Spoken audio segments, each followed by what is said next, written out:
자, 이제 결론을 얘기를 드리겠습니다. 자, 우리가 아까 산업계에서의 디지털 트윈 사례들을 보면서 약간 좀 디지털 트윈이라고 하기는 조건들이 미흡하다라고 얘기를 드렸는데요. 의외로 우리가 일상생활을 들여다보면 정말 훌륭한 디지털 트윈 사례들이 있습니다. 먼저 제일 왼쪽에 있는 부분이 여러분도 많이 보시는 내비게이션입니다. 요즘엔 이제 웬만한 그 스마트폰에 다 있잖아요.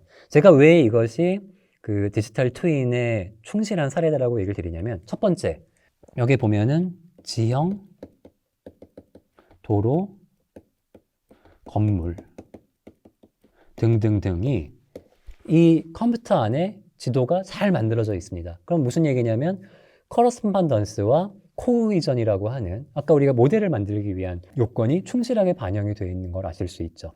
플러스 이 컴퓨터 지도에는 지금 여기도 나오지만 모든 도로에 대한 교통 현황, 그것도 실시간으로 업데이트가 되고 있습니다. 이건 뭐였죠? 이것이 리플렉티브 니즈 조건이 충족이 되어 있습니다.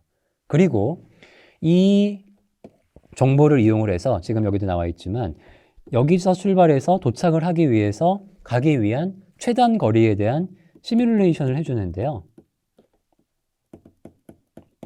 이것이 실시간으로 이루어집니다.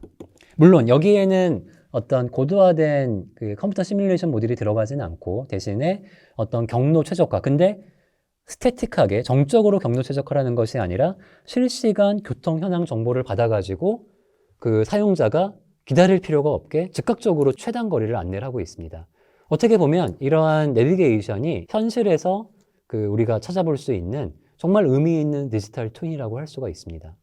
가운데 보는 이 사례도 이게 윈디라고 하는 우리 핸드폰 앱으로도 볼 수가 있고요. 우리 인터넷 브라우저에서 windy.com이라고 들어가면 볼 수가 있습니다. 제가 이제 이 windy.com도 디지털 트윈 사례라고 얘기를 드리는 이유가, 먼저 전 지구에 대한 모든 대륙 정보, 해양 정보, 특히 그 안에 부위라든가 기상 관측기로부터 취득되는 여러 가지 기상과 관련된 모든 정보들이 실시간으로 여기에 업데이트가 되고 있습니다. 그럼 이미 모델링과 리플렉티브 니즈에 대한 정보가 반영이 되어 있고요. 거기에 더해서 여기엔 지금 표현이 안 되어 있지만 들어가서 어느 지역에서 플레이 버튼을 누르면은 현재 시점부터 짧게는 7일, 길게는 14일까지의 기상 변화의 시뮬레이션 결과를 보여줍니다.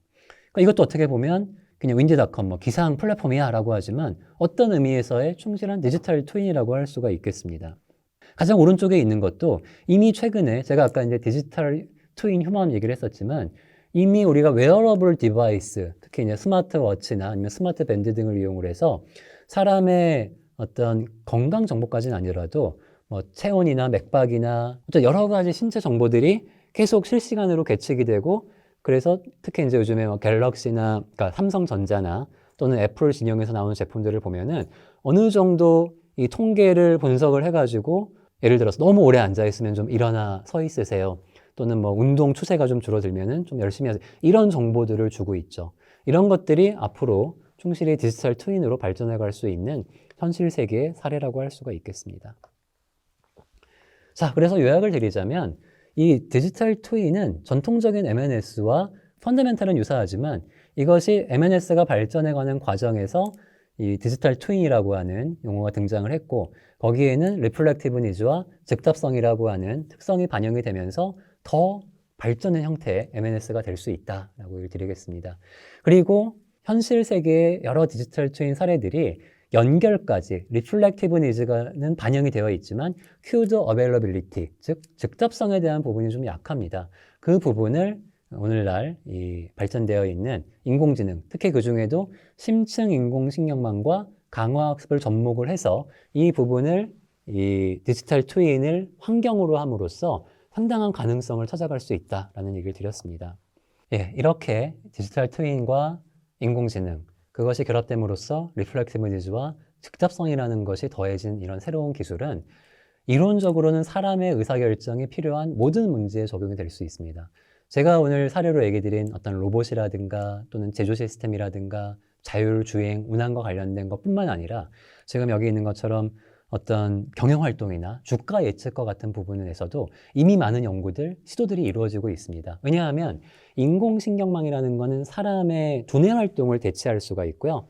이 디지털 트윈이라고 이제 강조하고 싶은 이 부분은 실제 사람이 됐든 로봇이 됐든 경험할 수 있는 환경을 가상으로 제공을 해줍니다. 그렇기 때문에 이 기술은 앞으로 점점점 그 영역이 넓어지고 어떻게 보면 많은 영역에서 뭐 단순히 지능화, 최적화에 그치지 않고 궁극적으로는 무인화까지도 연결이 될 수 있는 그런 가능성을 가지고 있다고 볼 수 있겠습니다. 그리고 마지막으로 얘기 드리고 싶은 얘기는 이 적정 기술이라는 관점에서 우리가 엔지니어링이라고 하는 거는 문제가 먼저 정의가 되어야 됩니다. 문제가 제대로 정의가 되지 않으면 어떤 기술을 대입을 하더라도 효과적인 결과를 내기가 상당히 어렵고 많은 경우에 실패로 귀결이 됩니다.